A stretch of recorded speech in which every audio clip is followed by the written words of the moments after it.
tothom! Som l'Helena, la Laura, l'Oriol i la Natàlia. Venim en nom de tots els nens i nenes de quart de l'Escola Doctor Ferran i Clua per compartir amb vosaltres el treball d'investigació i experimentació sobre la llum que hem fet a l'aula de ciència. El nostre treball es titula Experimentem amb la llum, com viatge a la llum. Començarem per explicar-vos com ho hem fet. El nostre punt de partida ha estat un conte que es diu La Laura i en Joan en una recerca accelerada. En aquest conte, la Laura i en Joan participen en una recerca que utilitza la llum del sincrotró alba milions de vegades més intensa que la llum del sol i veuran les fascinants aplicacions de l'accelerador de partícules ubicat a Cerdanyola del Vallès. La lectura i el treball d'activitats online d'aquest conte ens han permès conèixer, per una banda, les qualitats que ha de tenir un bon investigador: concentració, observació, reflexió, motivació, voluntat, paciència, responsabilitat i constància. I per altra, el mètode científic de treball.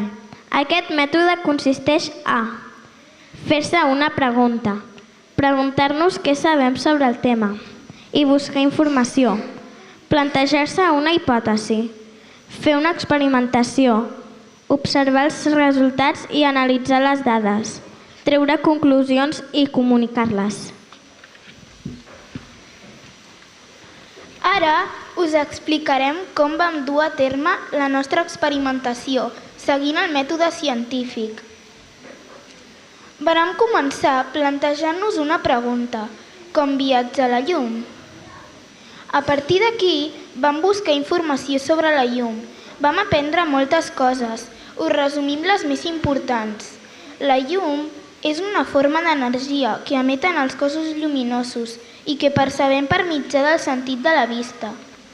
La llum ens permet conèixer els cossos que ens envolten, la forma, la mida, la distància i el color.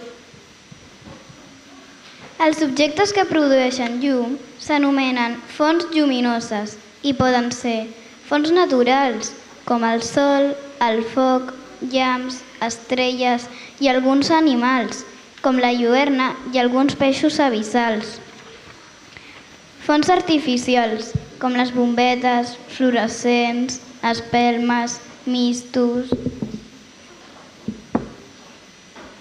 La llum es propaga en línia recta i en totes les direccions, en forma d'ones, com els raigs X, els raigs ultraviolats, els raigs radioelèctrics i altres. La llum es propaga a molta velocitat, però aquesta velocitat depèn del medi. No és la mateixa velocitat al buit que a l'aigua o quan travessa objectes. Després vàrem fer la nostra hipòtesi. La llum es desplaça en línia recta. Tot seguit preparem una experimentació que ens permetrà comprovar si la nostra hipòtesi és o no certa. La nostra experimentació consistirà a fer una càmera fosca. Per fer-la necessitem el següent material: una capsa de sabates, pintura negra i pinzell, tisores, barbiquí, llapis i regla, paper vegetal, paper de cel·lofana blau i groc, un al·lot, cinta adhesiva. Ara us explicarem el procediment de construcció de la càmera.